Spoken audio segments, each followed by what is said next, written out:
Welcome to Road Rarities.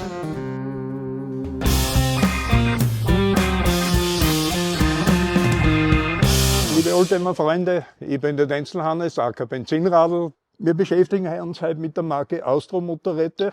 Das war eine Entwicklung und eine Idee vom Ingenieur Karl Schüber, der ab 1920 begonnen hat, Hilfsmotoren zu bauen, mit denen er über den Ersten Weltkrieg gerettete Fahrräder motorisieren wollte.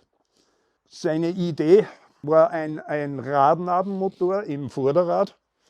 Er hat den Motor bauen lassen in Wien bei den österreichischen Werke Arsenal. Der Rest von dem Fahrzeug ist dann entstanden in Graz-Pontigam bei den steirischen Fahrradwerken.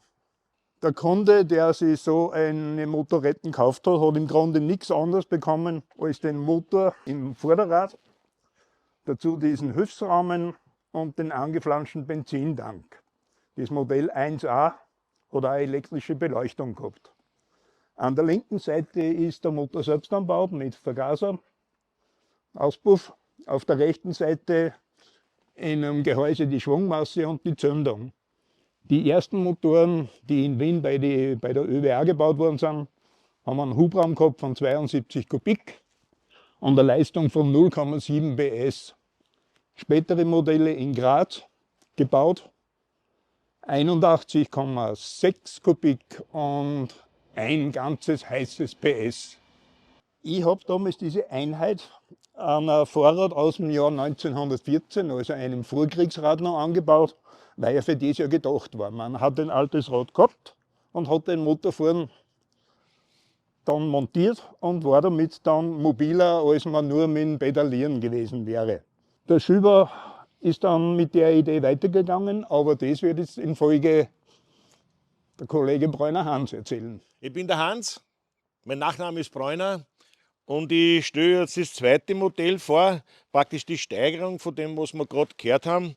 Und zwar eine Zweizylinder-Variante, wo sie eigentlich die Erfahrungen von der Einzylinder-Version so verwendet haben, eigentlich ein Modell zu bauen, ein Leichtmotorrad, das was einfach besser fahren kann, mehr Leistung hat und auch für Sportbewerbe dann später einsetzbar sein könnte. Diese Austro-Motorräte 2Z mit 144 Kubikzentimeter, mit 2,5 PS und 3000 Umdrehungen. Der Zustand ist wiederum das, was mir eigentlich so gut gefällt. Dieser tolle Tank, den man wiederum sieht, hier in dem Original-Lackzustand, der Lack, der so schön rissig ist, wo man die Alterserscheinungen ganz gut erkennen kann. Der vollständige Schriftzug, den man auf der linken Seite hier am Tank gut sehen kann, mit den vollständigen Zierlinien, wobei ich dazu sagen muss, auf der gegenüberliegenden Seite, auf der rechten Seite gibt es das nicht, weil ja da das Schaltelement angebracht ist, somit dass der Schriftzug gar nicht lesbar wäre. Jetzt hat man das weggelassen.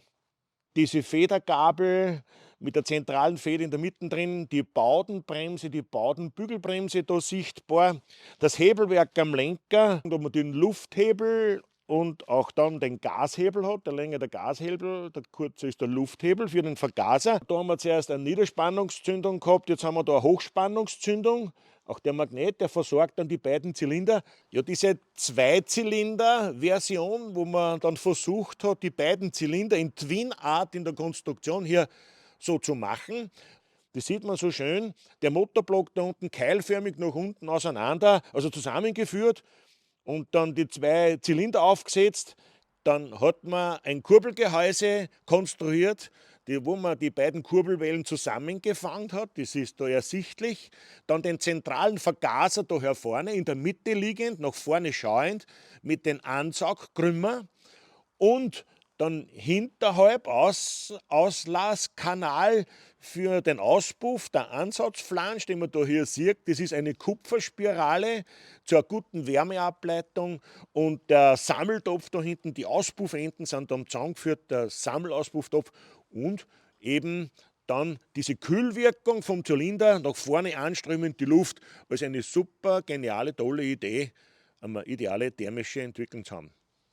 Ja, diese Austro-Motorräte 2Z, die aus dem ersten österreichischen Motorradmuseum in Österreich stammt, also vom Fritz N., und ich die eigentlich erwerben habe dürfen, weiß ich genauso, wie es da ist, aber man gibt Museumsfotos, wo man sie so sieht, wie sie da steht, außer dieser Kotflügel hat gefehlt. Den habe ich adaptiert, den habe ich dazu gebaut, damit sie vollständig ist. Und was ich auch gemacht habe, ist beim Motor, ich habe die Einheiten alle zerlegt, habe das angeschaut, habe neue Dichtungen angefertigt, habe das wieder zusammengebaut. Ich habe gesehen, das ist alles in Ordnung. Keine Gebrauchsspuren, keine gröberen, also wirklich super. Sie würde auch funktionieren.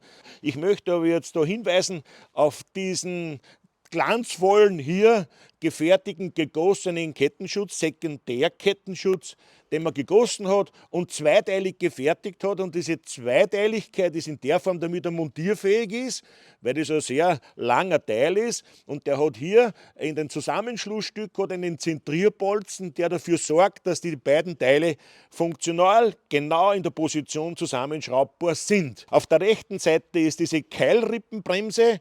Man hat dann später gesagt Keilklotzbremse, wo der Keilklotz eigentlich ein Gusskörper war, so wie es beschrieben worden ist. Das hat natürlich metallische Geräusche entwickelt, hat man dann später Holzklötze verwendet, die dann auch mit Leder bestückt waren, um da nicht so große Geräusche zu haben und trotzdem die Bremswirkung zu haben. Ja, der Output an einem Zweizylindermodell darf eher überschaubar gewesen sein. Anders war es bei der Einzylindermotoretten, die war wirklich ein Verkaufsschlager. Meine, also die wir hier haben, die ist vierstellig montiert.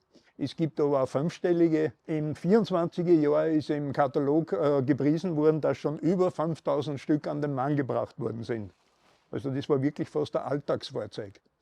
Weil sicher die Frage wieder auftaucht, ob sie läuft und ob wir es vorführen können. Laufen würde sie. Vorführen können wir es nicht. Und das hat einen bestimmten Grund. Es hat sich herausgestellt beim Starten, man muss ja anpedalieren und anlaufen, hat er keinen Kickstart oder ähnliches.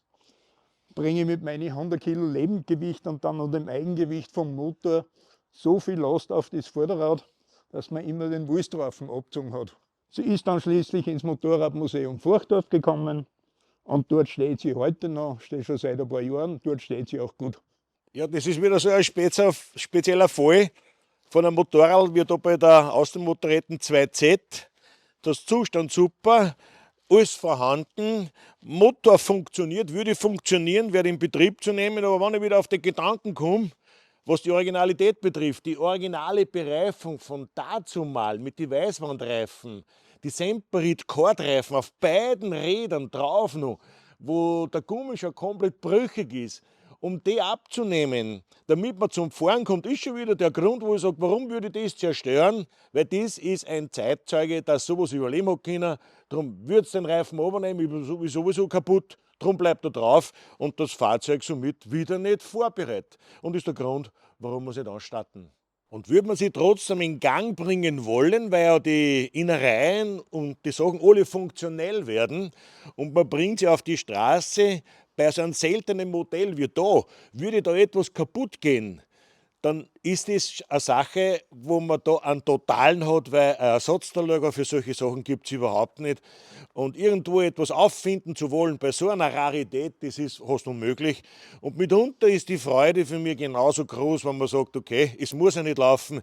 Ich habe eine unheimliche Freude, indem man das überliefern darf und das darf in das nächste Jahrhundert wandern. Und auch wenn es nicht läuft, wir sind ja froh, dass solche Zeitzeugen überhaupt überlebt haben. Also von dem Modell zum Beispiel weiß man nicht mehr als 5 Stück und die nicht alle komplett.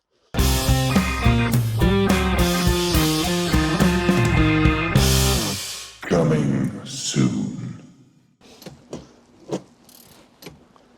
Das muss der erste Motor sein, der damals entstanden ist, den der Karl Schüber konstruiert hatte.